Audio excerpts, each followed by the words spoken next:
We have, probably a few different ways that we collect for the museum.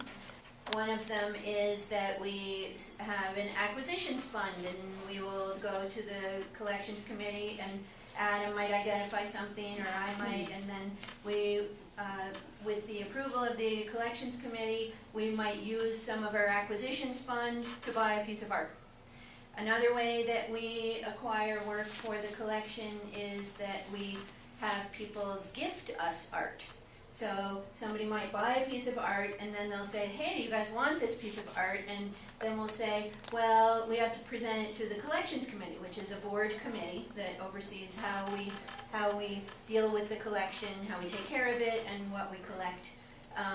So then that piece of art, if somebody wants to give it to us, has to go before them. If Adam and I think it is worthy of being presented to them. We have millions and millions of things that people present to us all the time that might not quite make the cut. So then we just make a decision. But if it's something that we think we would love to have, we bring it before that committee.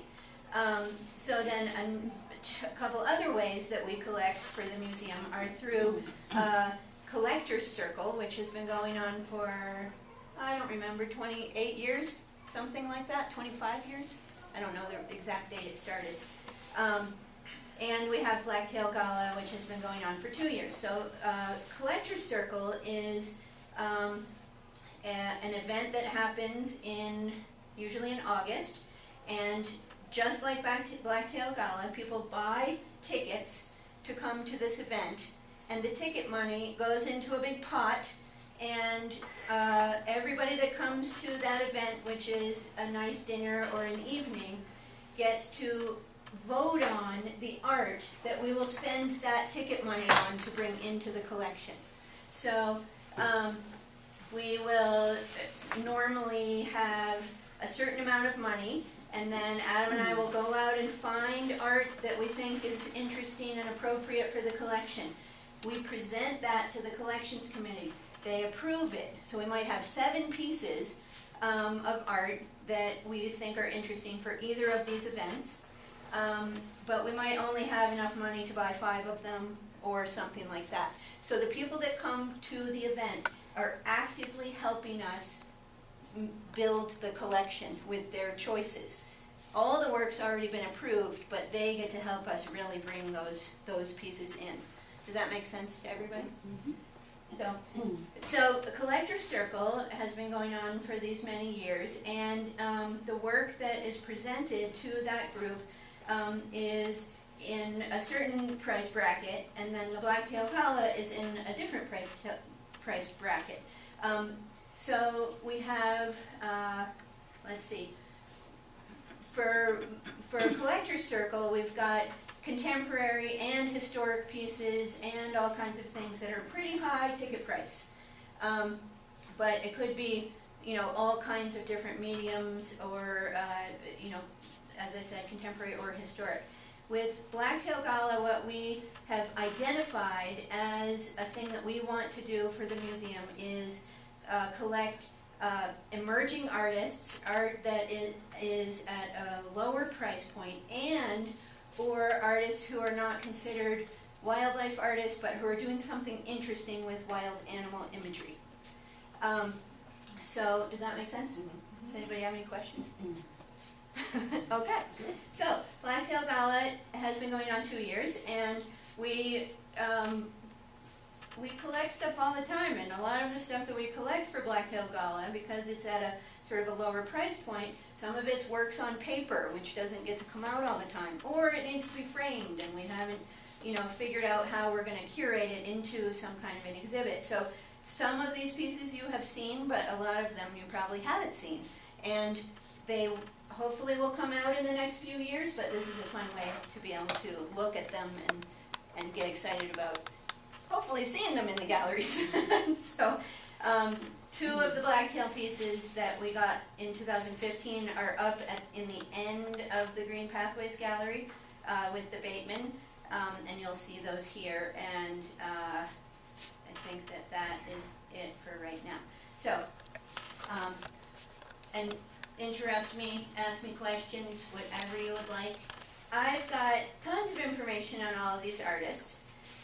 And I do have, because all of the artists that we've collected for Blacktail are contemporary and living, I have good statements that they've made about their work, and I'm happy to read those to you or not, depending on what you think is interesting. I like hearing from the artist's voice, but that is partly my bent. I'll give you a couple of little points, and then you guys can say, let's hear from the artist, or not. Go to the next one. So Ruth Marshall is an Australian artist who lives in the Bronx, and she is a fiber artist, and these are hand knit pieces. And what she does is she goes to the American Museum of Natural History, and they have, as you guys know, if you've been to a natural history museum, like giant specimen drawers. So you can pull out these specimen drawers, and they have them of lion skins and birds, and they have, you know, probably like elephant skulls and whatever you want, natural history. So there is a whole collection of big cat skins at the American Museum of Natural History. She went there, visited them, and created these knitted pieces exactly like that piece. So this is a specific individual tiger cub, because all of their stripes are all different, and you can see like a little hole in it, possibly where, I don't know what happened with this lion cub. A tiger cub, sorry, I keep saying lion. So what's interesting about this piece to us is that there are many artists in our collection who have a tie to the American Museum of Natural History through taxidermy, sculpture, the backdrop paintings of all of those dioramas. So Rungus, James Lippitt Clark, William R. Lee, I'm trying to think of a few other ones. Anyway, so this was really interesting to us because it is a contemporary interpretation of something that happens in the American Museum of Natural History and can tie some of that history. And she's also talking about, she is really interested in environmental issues and extinction of animals and that sort of thing. So there's my Ruth Marshall spiel. And let's see, any questions about this one? Do you just want me to read her statement, or do you feel good about that? I'd like to know what she said. Okay. As long as it's not like 2 pages. It's not 2 pages. So she says, my art is related to and bound by a fascination with animals. Exploring the precarious balance of our human relationship to nature reacquaints society to the exotic world that we are in danger of losing. My work aims to communicate all the inherent drama of nature's loss, to respect the impressive will of the wild kingdom, and to fuel the search for survival. The 21st century is gripped by the predicament of habitat loss and species decline. There is an urgent desire in me to say new things about the disappearing world and to contribute to the efforts to help wild animals and wild places endure. Through the study of science, nature, and a high level of craftsmanship, utilizing the knitted textile as a fine art medium, I am devoted to telling the stories of individual animals who have been forgotten, lost, or who are in danger of becoming so. So that's the other thing that she mentions in here, is that we don't have very much fiber art, or any in the collection. So this also adds another sculptural medium to our collection. When this is on display, is it vertical or horizontal? So it is strung like this and against the wall. Against So the wall. yeah, it's like a 2D, 3D piece. So it's not in a frame or anything? It has these pieces of willow, And bamboo. that's all? There's no... Correct. We have not displayed it yet. I don't know, it's possible that we might put it under a piece of plexi. I don't know, to protect it while it's out. Yeah. What are some of the other animals that she So knits? I first saw her work probably 10 years ago, or maybe more, at what is now the Museum of Art and Design in New York, but it was the American Museum of Craft, which was across from MoMA. And I first saw a big piece of hers that were really beautiful knitted coral snakes. And so they were all hanging with nice little like natural history tags. And yeah, there's something really great about them because they were really black and white and red and really visually attractive, but also just really interesting that someone was knitting skins of animals. And so that was, and then I just kept following her work. So I've seen snakes and cats, basically. Okay, next one, let's see. Okay, so Sean Smith is out in the galleries, in there with Tom Utek and Robert Bateman at the end of the Green Pathways. Sean Smith is, I think, where does he live? I think he lives in Texas. And I'm going to read his little piece. This piece is handmade. It's, as you can see, about the digital interface with nature. So I'm going to read his little quote. He says, "My work investigates the slippery intersection between the digital world and reality. Specifically, I'm interested in how we experience nature through technology. I grew up in a large city only experiencing the natural world through computers and television screens. I build my objects pixel by pixel with hand-cut, hand-dyed strips of wood in an overtly laborious process in direct contrast to the slipperiness and speed of the digital world." It's a sculpture. It is a sculpture. Through this process of pixelation, details become distilled, distorted, and deleted. I am interested in how each pixel plays an important role in the identity of the object, the same way each cell plays a crucial role in the identity of an organism. Yeah, this is a Gouldian finch, and it's out right outside the Artists Theater. And yeah, I think that this one is interesting to us because that is the way that a lot of people we get to living in Jackson get to see animals a lot and interact with them. But also, I think what's interesting about this piece is his pixels are pretty big. So he is really like this, if he was trying to look at some sort of digital thing, it would be a really blurry photograph or image of this Gouldian finch. And let's see. Yeah, I think that this one is pretty straightforward in that it is easy to be able to talk about the fact that we are always on our phones or our computers, or we're watching films about nature, and most people are not going to be traveling to Australia, where I think the Gouldian finch lives, or to Africa, or to a lot of places. So the way that we interact with wild animals is digitally or through art somehow, through the art that we have in this museum. So this is a fun way of talking about that. This is touch more than anything I've ever seen. Everybody wants to touch it. That is too bad. And they do it practically before you see them, It's very fragile. So that might be something for us to think about, and that we should put it in a case. Yeah. Is there a sign saying do not? Yes. Oh, yes. People I take can't read. They'll do it anyway. So the next piece that we got, Christina Empedocles, is hanging right next to Sean Smith in the King Gallery. And so this is a really cool piece. If you get up close to it, it looks like a collage. It looks like maybe some Xerox is cut out or, pasted around, or something that somebody did in Photoshop. But as you can see, it's wax pencil on paper. So she is a crazy draftsman.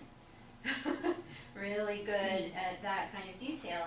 And So I'm gonna read what she lives, I think, in Oakland. She's from the Bay Area. She says, I do drawings with wax pencil on paper using as much realism as I can possibly manage. The goal is always a perfect rendering, though I've never even come close to achieving it. I still try every time, and I'm hopefully getting better with each piece. My work mainly revolves around recreating something that has a finite lifespan or something that could easily be lost or doesn't really exist. Through a practice of realism, I'm trying to monumentalize or archive an event or memory or create a relationship to something or someone I've never encountered. My recent work can be seen in two separate but related bodies. One strives to record a personal history signified by the ephemera of every day, and the other takes a nostalgic but removed look at nature. Together they are at best a fragmented record, evidence of dates, locations, events, and pseudoscience, forming a portrait of an individual absorbing the world through popular culture. The inherently temporary nature of the subject matter represents fleeting moments, while the work itself manifests as highly detailed and labored observations, demonstrating the lasting impression those moments have made. So she wrote me, when I asked her for an artist statement, she wrote me like a 10-page document. And it was all about how she had her bird book when she was little, and she would identify birds and go out and in her neighborhood and look at birds and identify them, and you know, she was having a great time as a child really interacting with nature. And then she said as she got older, what ended up being was she ended up not being out as much and not really actually interacting with the nature, but interacting with her memories of her bird books. So this, I think, is what she is talking about here, where she's like she's remembering things from her childhood, and so she's thinking about her, the same way Sean Smith was in that last piece, the way she is interfacing with how we as humans look at nature and classify them, but also remember things. So really, a really personal piece about her experience and memory and interaction. Does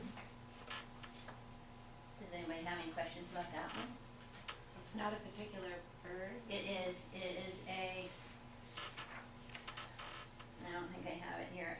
I do have that in my, I think it's like a, oh, I'm so bad with birds. Is it a cedar waxwing? No, Feel like- the eyes. Okay. I have it, but I don't have it right here with me. But if I remember, I will try to make a note of that and send it to you. But yes, it is a particular bird. These are really cool giant woodcuts, 62 by 37. And John Buck is a sculptor and a printmaker. He had an exhibit at the Art Association, probably, I don't even know how long ago, 10 years ago. He's married to Deborah Butterfield.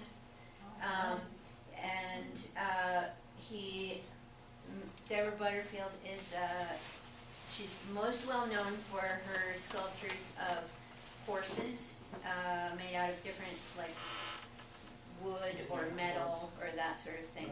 If you saw one, you might be like, I've seen those, because they're around in our cultural visual life. So these two pieces were really interesting to us.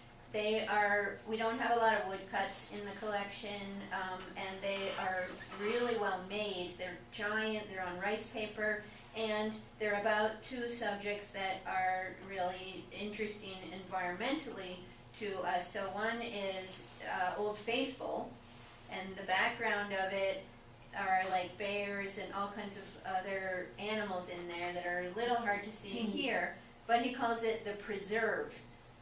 So he's making a comment on what we've done with our national park, like it's a preserve. We're preserving a bunch of things in there.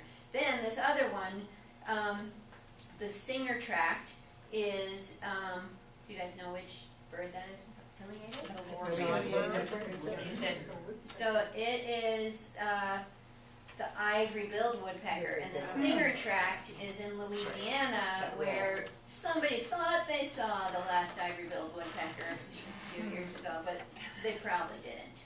So, I don't know if you guys remember, but it was a really big deal. Somebody took a video of it, and everybody was scrutinizing the video, and they hadn't seen a ivory-billed woodpecker in like, I don't know, since the 20s, or I'm making that up, but something quite a long time ago. So then it was a big deal that maybe they weren't extinct, and then they were coming back. So he's making a piece about that kind of environmental issue.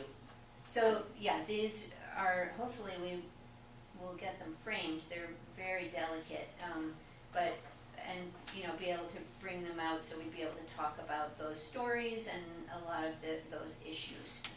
I have a pretty big space for them. I'm not sure what this says about me, but the first one, the preserve, I thought that was a nuclear explosion. I did too, I thought it was mushroom I cloud. thought That's it the was, first yeah, one I thought that's what it was about, yeah. I thought it- I had no idea that was Old Faithful. I thought it was Old Faithful, but then I think the window up in the top left is interesting. Microsoft. Yeah, It's a reflection, isn't it?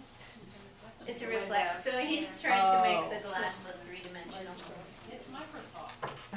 Well, there you go, that too. So I think probably if it was a mushroom cloud, that would be fine too. I mean, if that reading of it would be also interesting because they're of the background and what's in there, all of these animals and all of that sort of thing. That could be even stronger message about what we're doing to the environment. So, okay.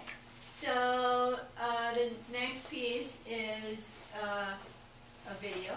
Okay, I will just talk a little bit about this first, and then you guys can look at it. So Leslie Thornton is the artist. She's an experimental filmmaker. This piece is called Binocular, and you will see why. It's basically, let's see, what is she doing here? She was awarded of this really cool thing that is called, now I can't remember, but I think it's like Midnight in Times Square. So if you are awarded this, your art gets like projected on all of those big screens in Times Square. So this piece was from that that project that she worked on. Let's see. Let's see, what are we doing? Okay, so an art, I will play it while I'm... Okay, so... It's like one of those kaleidoscope things. Isn't that cool? It might... Is it loading weird? No, it's doing good. Is this the way it's supposed to look? Yep. So... Provide a playful take on the artist's view of nature. 2 circular fields project on each screen, creating an experience similar to what you would see through binoculars. The circle on the left peers into the life of the creature in the wild, and the circle on the right elegantly folds the image on the left into itself, creating a beautiful kaleidoscopic vision of the creatures. The movement of the wildlife on the left directly reflects into the dance of the mandala-like form on the right. The complex relationship between nature, technology, and abstraction is what these videos highlight. I think it's jumping a little. Yeah, it is loading Sorry, a little guys. funny. So it's more, yeah, it's more natural. So how many copies are there of this video? So there are 8. So a lot of it, so this is really interesting too. So yeah, sorry that it's jumping, you guys. It is, imagine that it's more natural movement of these animals. I wonder if I could.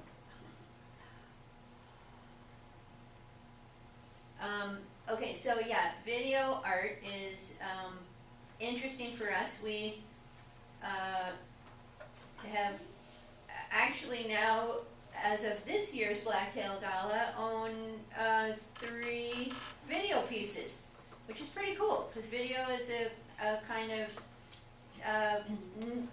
different medium than this museum normally collects. So,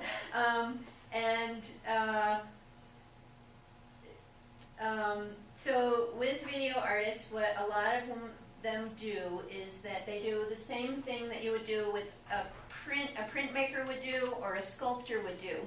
They make editions of their pieces. So, like, say you went out into the gallery and you looked at a sculpture, you'd say, oh, that, it would say edition 12 or something. So, and that means that they cast only 12 of that sculpture, and they might do an artist proof or that sort of thing like you do with printmaking. So printmakers do the same thing. So this video artist made 8 copies of this piece, and we own one of them, which means that she will never sell more than 8 copies of this piece. Sorry that it's jerking around. Well, Yeah. did she find the animals in a zoo, or did You she know, go out in the field? I bet that they might be zoo animals.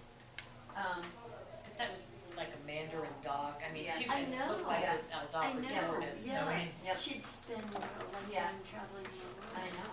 So yeah, I think she probably did. and it was eating a carrot, so. Amazing. And so that is also interesting because To the market. a lot of the artists in our collection, that is the only place they saw wild animals, was in royal menageries or zoos. So that's another interesting, connection for us to talk about. Fascinating. So the other, I'll get to the other video piece. No, we have 4 video pieces as of this year. But what's interesting was, with the Blacktail Gala, everything that we presented, this was the first piece that went last year. And this year, the first piece that went was a video piece. So it's very interesting what people, like, they're attracted to it. Okay, so one more piece from 2015. Am I doing okay on time? Yeah. Okay. What am I going? Slideshow. Oh, Do you know who has the others? The other So ones? like I this don't. Times Square keep a No, collection, or? I don't know, that would be interesting. Okay, so really faintly above these 2 foxes' heads is a really cool marking. This is watercolor on pencil. You mean pencil? Watercolor pencil on paper. And this piece we haven't had out, but it's very detailed, all of the marks and the hair and everything.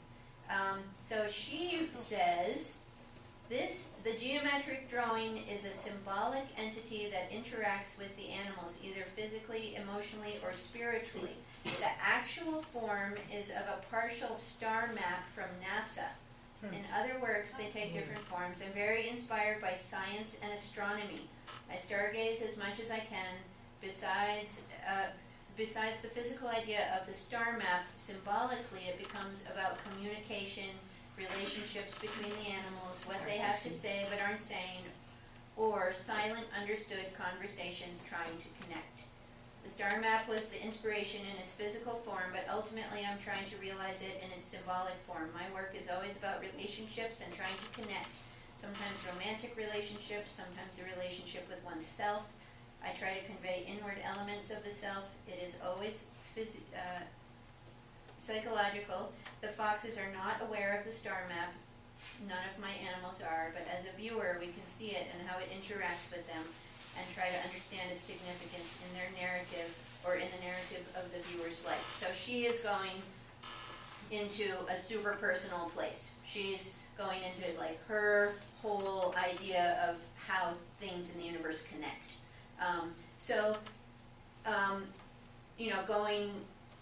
This is going in a completely different direction than, say, John Buck, who is trying to tell us stories of conservation and that sort of thing, and maybe the knitted piece, which is trying to talk about a real physical animal that's in the American Museum of Natural History. Jen Marie is going into like a very personal psychological story space and using animals to talk about that. So that's one of the things that I think is really interesting about a lot of this work, is that people have for millions of years used animals to tell all kinds of different stories, so she's doing this kind of story. I wonder if the starting Okay. is easier to see. 2016, video piece, another video piece. So I don't know if you guys came into Johnston Hall during the week that we had all the stuff up in the hall for Blacktail, and we kept it up an extra week, but this is an artist named Troy Abbott, and this is a looped video of this bird in a old Art Deco bird cage. And the bottom of the bird cage is a bunch of circuit boards, and then it has this little screen hanging, and it just loops of the bird in the cage. So what is interesting to us about this piece, in terms of how we would use it in an exhibit or be able to talk about it, is he's, the digital mediation of the natural world. So another, a lot of artists are thinking about that, just like Sean Smith. It also talks about a captive animal versus wild animals, replacing the physical being with a virtual being, and the implications on wildlife in the future. It diversifies the media that we have in the permanent collection, and it also lets us talk about how artists are using different media to tell their stories. He says, every cage is an original, unique piece. Many of my newer projects are custom site-specific works containing multiple birds or multiple cages. All the cages are antiques. Many are more than 100 years old. I see beauty in the wear and decay of the cage as it relates to the physical scars and aging of the human body by time. The videos of the bird in the cage represent the human soul and the memories that make our life stories. My pieces do not contain sound. They are intended as meditations on the human condition and the ideas of reality, time, and memory. Another really personal use of animals, artistically, not trying to show us something about the animal's habitat or where they live or what their environmental story is or that kind of thing, but really talking about Troy Abbott's idea of his really personal ideas. And is he building his own circuit boards and doing all of that wiring himself? That is a good question. All right. I don't know. I can find out. Is I feel like the circuit board is ornamental. Okay. On the bottom of it, and the entire piece, or the video part of it, is in that tiny screen. Okay. But I feel like the circuit board is, Is it like a sculptural. TV screen, or is Yeah, it's just a tiny little TV screen that's hanging. It's eerie, it moves. I know. It's cool. You've seen it? Oh, yeah. Cool. There was Yeah, some his trouble. fun thing is that he lives in Florida, and he was a fashion set designer for a long time, and he also created big performance installations at Burning Man in 2005 and 2006. So he's an interesting artist. This is a map that is very intricately cut in the silhouette of an eagle. And this is, let's see, she specifically cut this so that we could present it to Blacktail, and this is a Wyoming map. It's the Laramie Sherman Folio, so it's down in that corner of the state.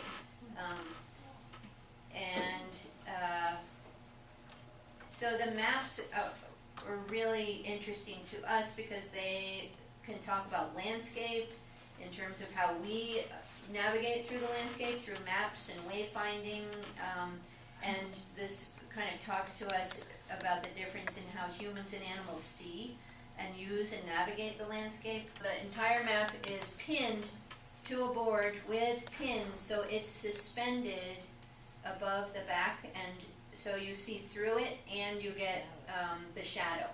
So It feels sort of like the way natural history museums preserved insects and pinned different things, so she's referencing that.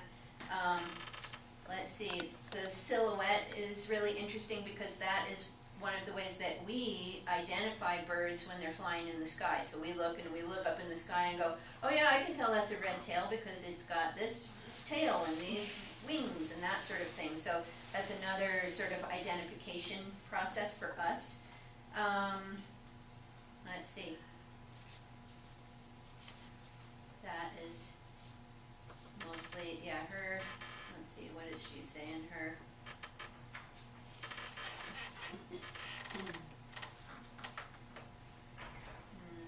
She didn't really have a statement, so. What's the significance of the map, do you know? So, let me see what, okay, so she is, let's see, interested in, what does it say? She is interested in animals in urban environments, which we don't necessarily have here, but she's from England. She's interested in that animals are living in a separate but parallel universe. She takes inspiration from the natural environment.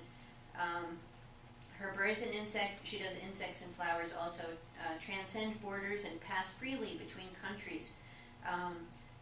And a lot, so she's sort of talking about how birds can move across space, you know, and we're tied to, you know, locations and moving across it in a very different way. How they pass freely between countries without regard for immigration or effects of biodiversity. Let's see, so, yeah. And you used the word navigation, and that's maps are for navigation, Yep. so that was. Exactly, yep. The image I see there is of that eagle over the landscape. And the Yeah. landscape is the map that we know, but that's not the map that the eagle knows. Right, And that's what I see there. exactly. I like that a lot. I did too. I voted for that one. As a map person, I like it. Great job, Bobby. I just saw that one. Let's see. So this is a giant 40 by 60 inch watercolor on paper. Thomas Broadbent is an artist who lives in Brooklyn, and I will read his fun statement. He says, and it's called The Construct. In my work, The Construct, I wanted to create a kind of tableau in which the birds, in this case, have taken over. They have found a new use for the discarded objects or refuse that point to an abandoned human presence and certain intellectual activities. My fascination with animals, especially birds, provide an essential narrative in my work. I like to think that the birds that inhabit my paintings are completely heedless to all the important works of man. What this incarnation of nature is interested in is on the most basic levels. Indeed, in some works they are able to reuse or manipulate the materials humans have discarded or left behind. We as people create our own meaning as to our place in the world in the form of literature, books, architecture, and technology. But we basically exist in a bubble. Nature, life, the universe, or whatever your definition might be, marches onward in time. We as humans are but a footnote. Hubris and vanity might tell us something else, but nature is uncaring and wild. And what he's got here are a herring gull, house sparrows, 2 males and 1 female, and a garden snail. And he forgot to mention in this list, there's also an ant. So, so some of the fun things that we talked about in terms of why this is interesting to us is that it's nature reclaiming civilization.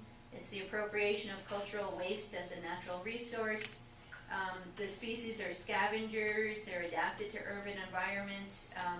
Wild nature versus cultural constructions. One of the fun things I like about it is we have a lot of still lifes in the collection, but most of them are from a sort of hunting genre, and these animals are live. So we have like the hanging birds in the JKM gallery. So we have a lot of still lifes of dead animals. So this one's fun because it's live animals. And also, he is a really amazing watercolorist, so it's fun to be able to look at that skill too. Birds well, it's just so weird. What'd you say, Bobby? Oh, he does birds very well, Yeah. but it's a little strange. Yes. So that evening, I didn't hear it, but someone I was talking to heard a couple of architects standing in front of this figure, trying to figure out if it was Yeah. physically possible to do this. And I think, I mean, I haven't asked Thomas this, but I think that he probably sets up that whole thing, so I think it is a still life that he's painting, and then he, puts the birds in, so I think that rubber band and the balanced wine glass are all a real thing that he set up. Okay, did anyone come and look at this one while it was in the Yeah. gallery? You got a Okay. lot of explaining to do, Lucy, because I this know. one just, Exactly. I could not connect to this one at hard to all. That is why we're here. So, this one is called World in a Box, and it is a box about the size of this computer, and it has 27 prints in it, all from, as you can see, a million different kinds of printmaking, which is really cool because some of those we don't have in the collection. So lithography, cyanotype, digital, screen print, etching, letterpress, and woodcut. Mark Dion, I will read a little bit about him and then I will talk about these pieces, but he is an extremely well-known artist in the contemporary art world. Has anybody watched PBS's Art 21 series, any of it? So he was featured in, I can't remember what year, but so Mark Dion is one of those sort of names of artists that Adam and I are like, yep, he's working with all of these issues that we are interested here at the museum, and he's probably one of these kinds of people that will, are so up there that we would maybe not be able to acquire a piece by Mark Dion. So this was a really cool way to start and have him in the collection. So I'm going to read his bio from Art 21 from PBS. So since the early 90s, Mark Dion has examined the ways in which dominant ideologies and public institutions shape our understanding of history, knowledge, and the natural world. Appropriating archaeological and other scientific methods of collecting, ordering, and exhibiting objects, the artist creates works that address distinctions between objective scientific methods and subjective influences. By locating the roots of environmental politics and public policy in the construction of knowledge about nature, Dion questions the authoritative role of the scientific voice in contemporary society. So basically, he is critiquing what we are doing here as a museum, as curators, as people that are touring this place. He is basically trying to open up and look at how do we decide how to hang things on the wall, or how to classify animals, or how to do anything like that. So, for example, let's see, do you guys remember the Picasso prints that we have in the collection? Some of you might, some not.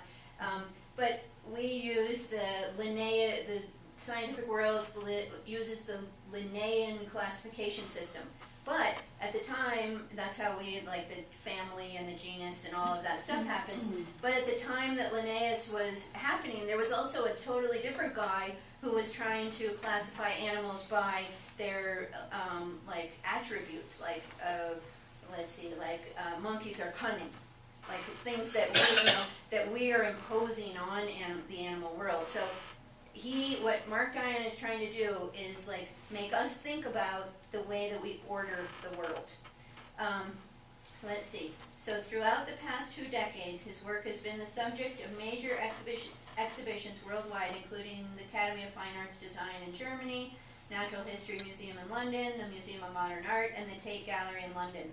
He's in the collections of the Metropolitan Museum of Art, the Tate Gallery, the Museum of Contemporary Art Los Angeles, Museum of Modern Art, the Pompidou, the Harvard University Art Museums, among others. He's received numerous awards.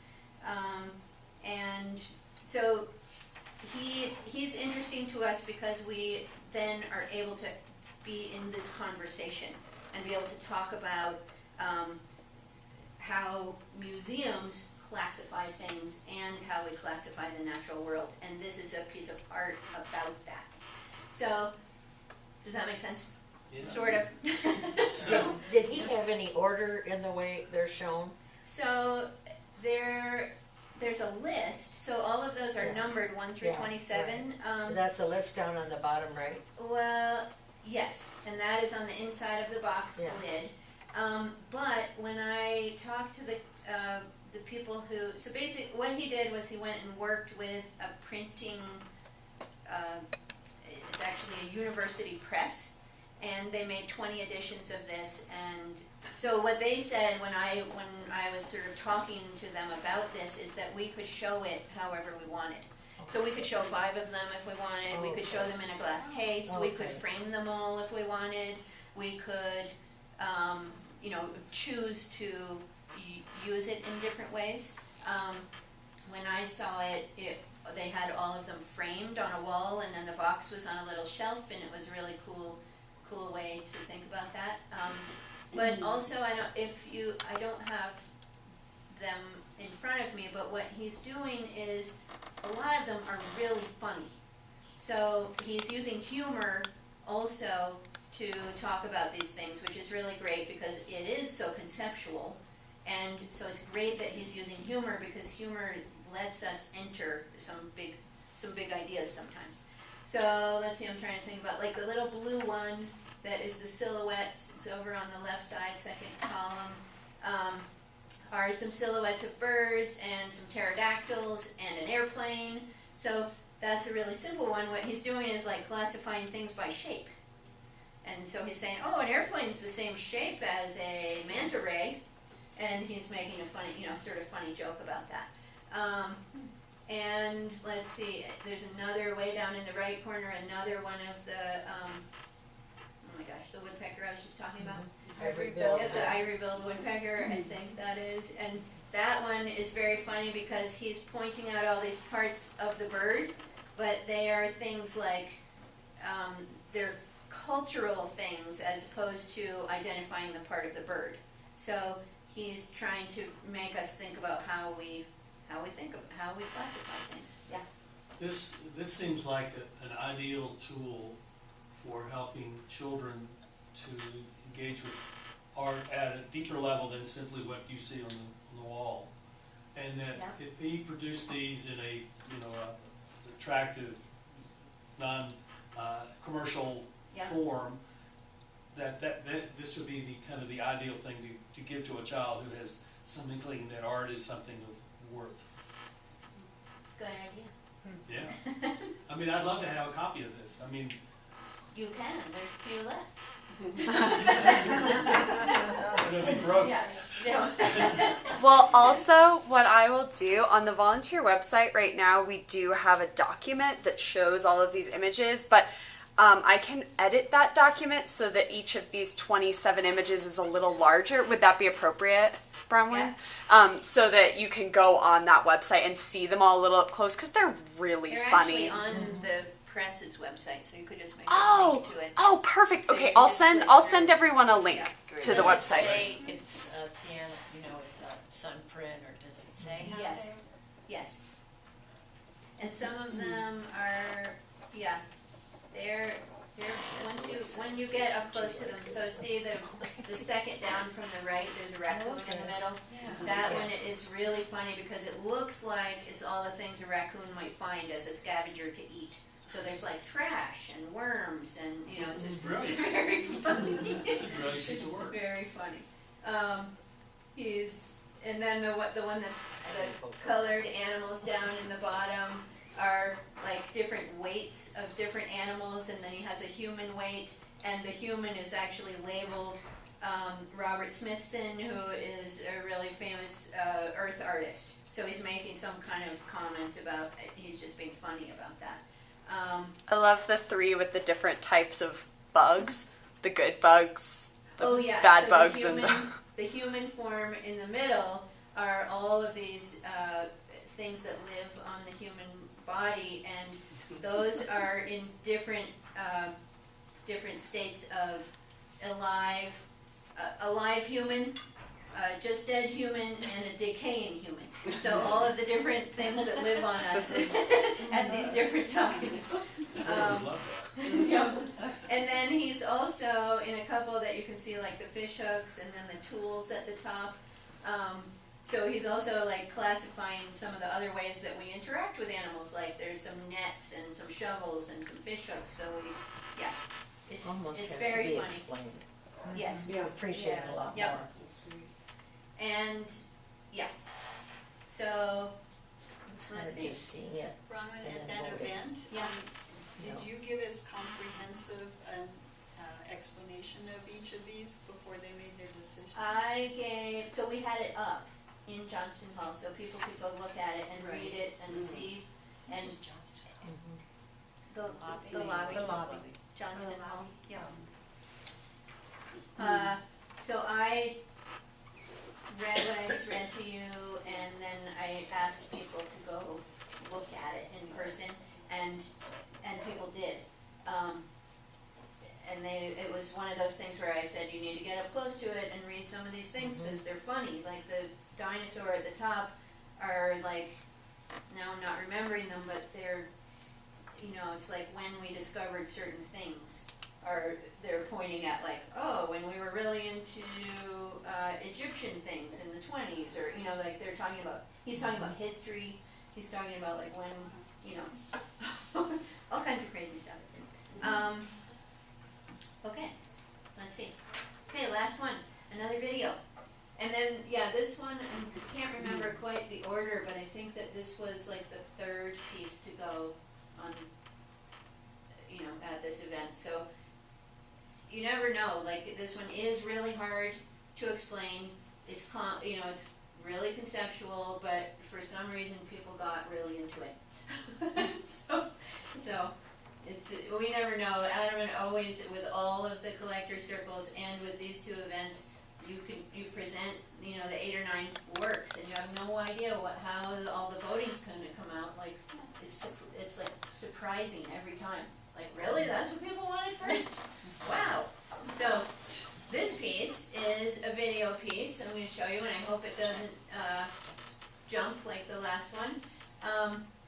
And I will play it, and maybe, or maybe I'll do it down here.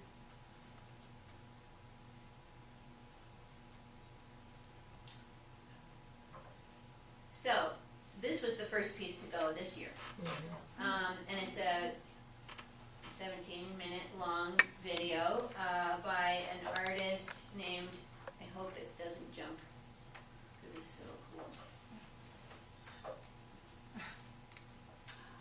So Dennis Zelinsky is the head of the film animation video department at the Rhode Island School of Design.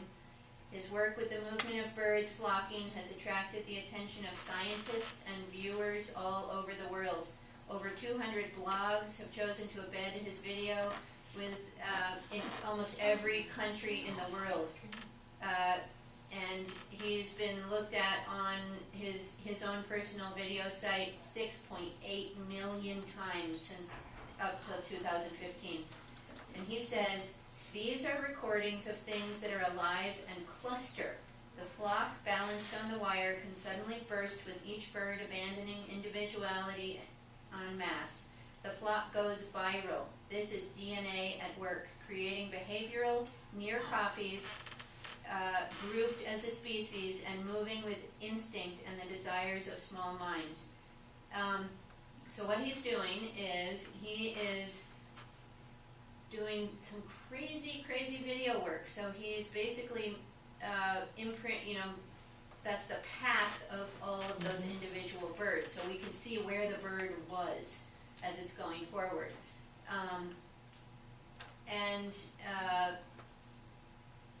Yeah, so as you guys can see, it's like so incredible to watch these things.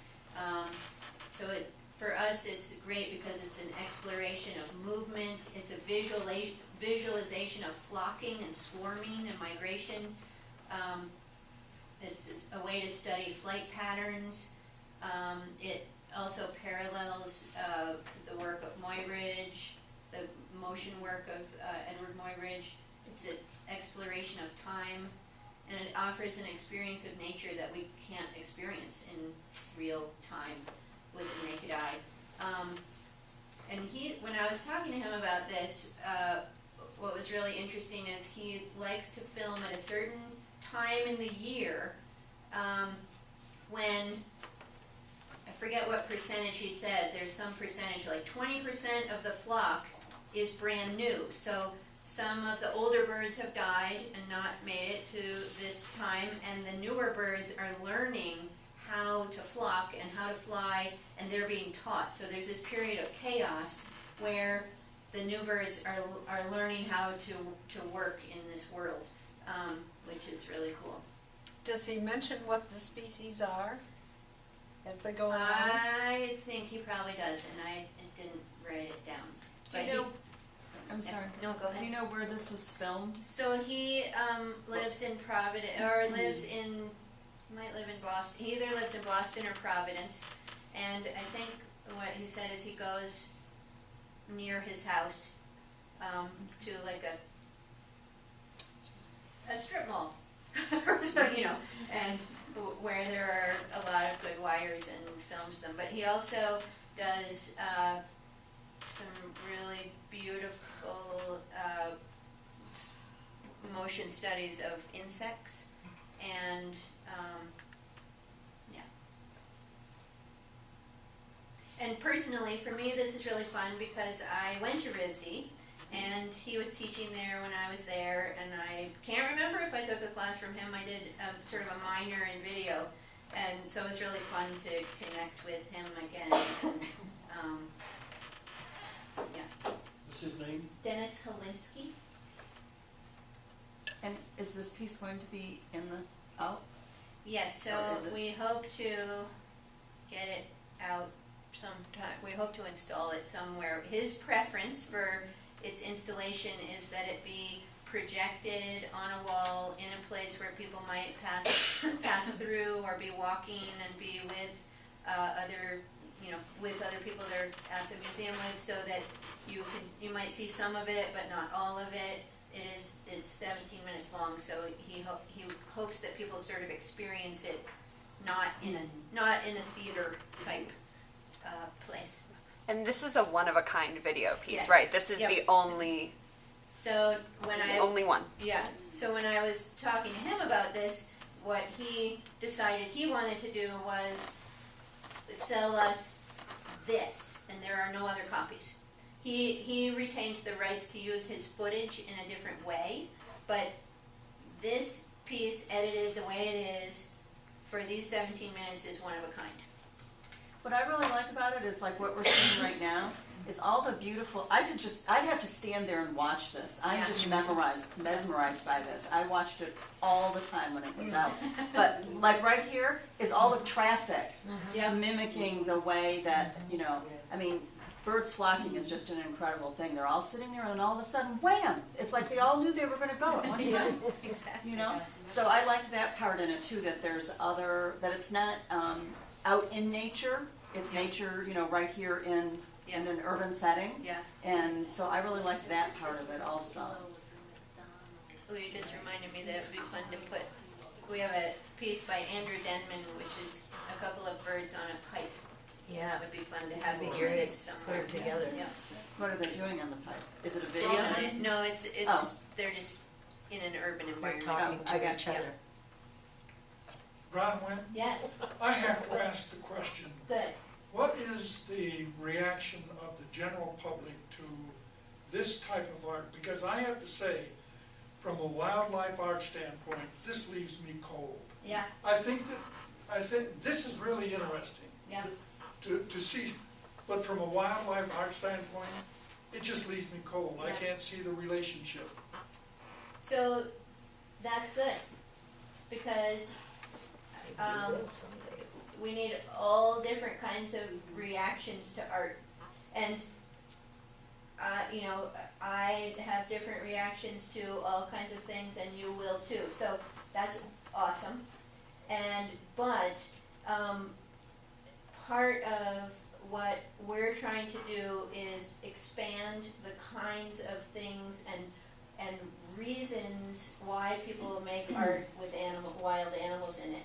So all of these pieces are addressing some of those issues.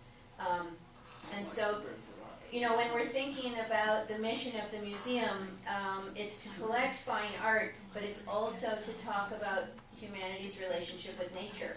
And people are doing it in all different ways. And I would say that wildlife art is about that. It's about people using all different mediums to connect with wild animals. So it's okay that it leaves you cold. That's perfectly fine. and you can not like it, and that's okay too, but it does exist. And so it is interesting for us to try to incorporate it into the collection. For some I'm people, not this just is the thinking only of one. this, Yeah. this No, no. particular one, I I'm talking about yeah. the entire Yep. presentation. Yep, I completely understand that you can feel that way. Because Bronwyn, we were saying that for some people, this is the only wildlife they know. That's right. And you can make video on your phone. So I think it's easy to relate. Not like that, but I mean, you can do that. YouTube, you know, it's probably the #1 thing. People. My grandkids who grew up in the digital age, none of us did. Yeah. But this is how they relate to Yeah. everything. Right. Yep. And, you know, And to me, thinking about this museum, its collection, and sort of my, you know, how I interact with wild animals and the art.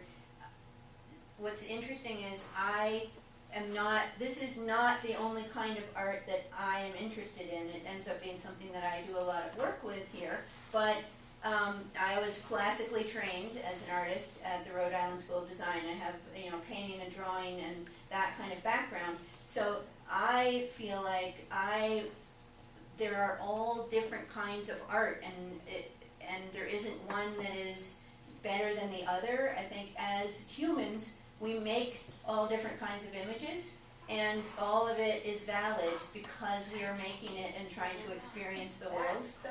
So we can like one thing or the other, but it doesn't mean that the other thing isn't valid. So I would say that I love oil painting and I love bronze sculpture, but also if you bring some of these things into a conversation with some more traditional works, it becomes really rich, because then you can have this like, well, I don't like that, why?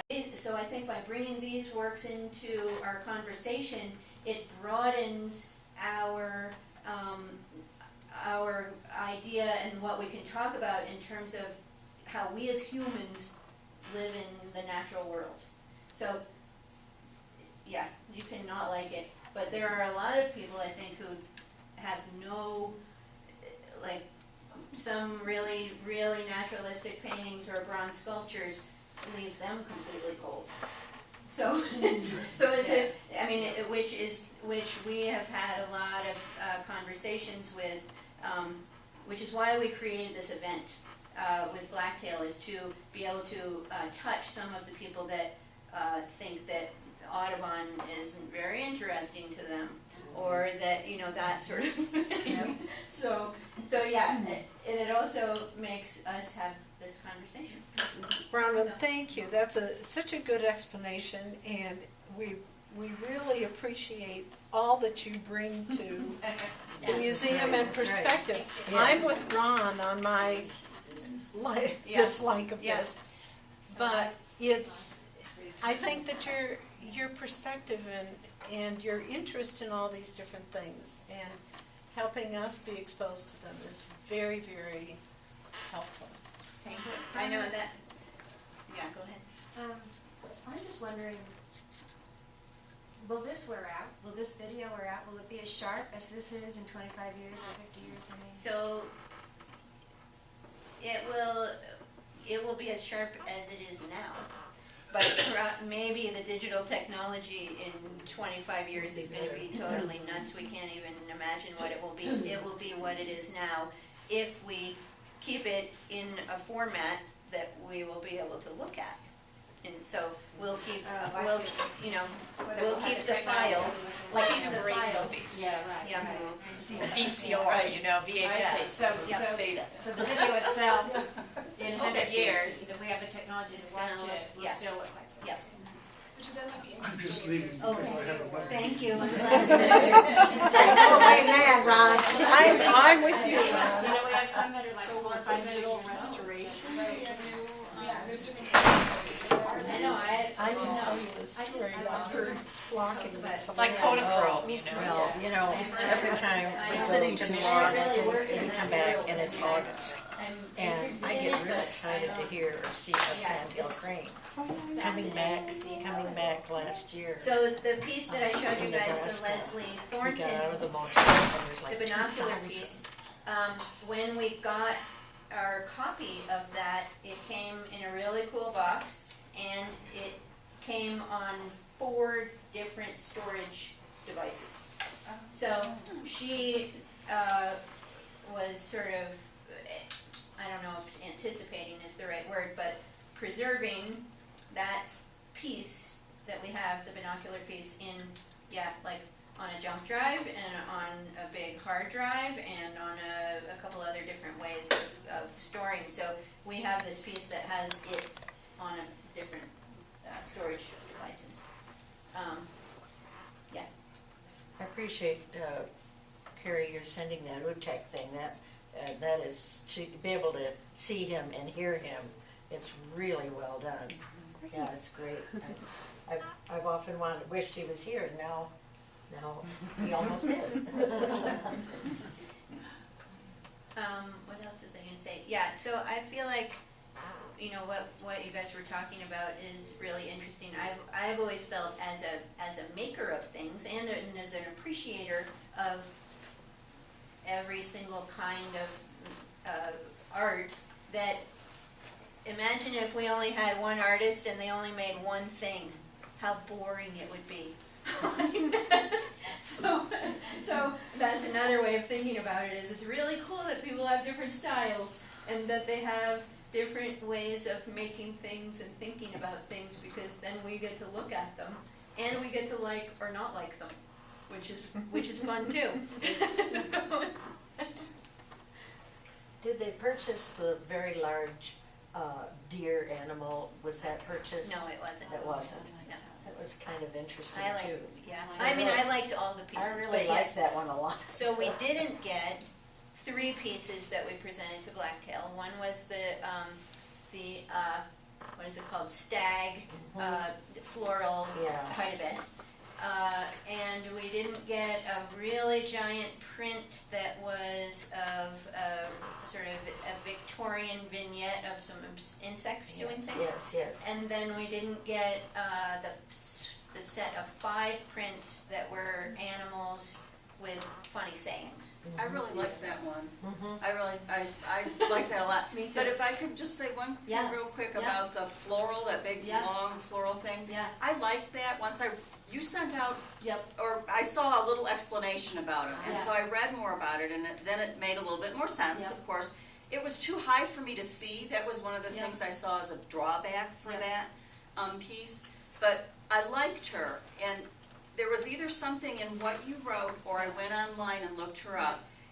She has a showing at an art museum. The Smithsonian. Yep. Is it at the Yep. Smithsonian? Have you seen that? No, Have you but gone I see- but online? we have the catalog back There's like 7 people, 7 artists that they have given Yeah. an entire room as their exhibit. Yeah. Hers just blew me away. Whether you like it or not, it's Yeah. really, really different. And some of the other ones that were in there, Yeah. I mean, almost every one of them. Yeah. There are a couple of them I was like, nah. But the one with, Yeah. everybody should go online and see that exhibit. If you can give people, So we tell could them more send than the- I we could can. send the Yeah, link. I'll send that as well. It is incredible. Yeah. I wanted to go there so bad. They are at a whole room to make their Yeah. exhibit. It's Yeah. like an exhibit in a whole room. Yep. Like having one picture in a whole room. It's absolutely fascinating. And thank you very much. I Thank have to you. run. I have another commitment also. Thanks for being here. Bronwyn, Yeah. what was the average age of the black tie attendees? Blacktail. Blacktail. Young, 20-something Very to young. 70-something. yeah, I was the I oldest don't one think- there. By far. But By far. I would say maybe average would be 50. I was 45. gonna- I was gonna say 45. even younger.